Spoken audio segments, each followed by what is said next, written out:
gabadhan walaasheena waxay leedahay assalaamu calaykum waraxmatullaahi wabarakaatuh.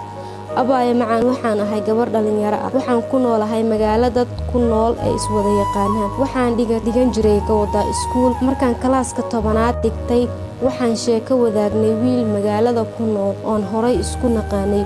Wiilka aad ayaan u jeclaaday, asagana mar walba waan ku jeclahay ayuu ii sheegi jiray. Waqti kasta wuu isoo wici jiray.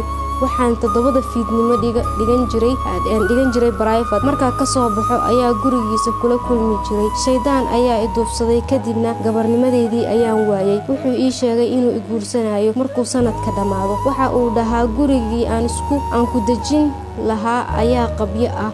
Waan ku guursanaa, waan ku jeclahay, wax noqon maysid, cid ku og ma jirto. Nin kale hala sheekaysan, aniga ku guursanayo.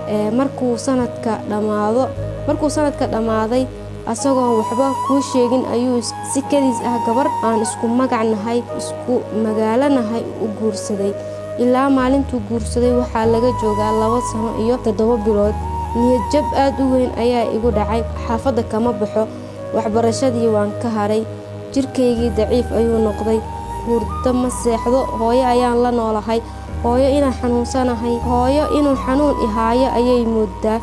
Doctor way i geysay, wax cudur ah iguma sheegin. Markasta Allah ayaan baryaa. Noloshaydii mugdi ayaa ku jira. Xusuusta ayaa igu yar. Walaalayaal, ii soo duceeyay tiri.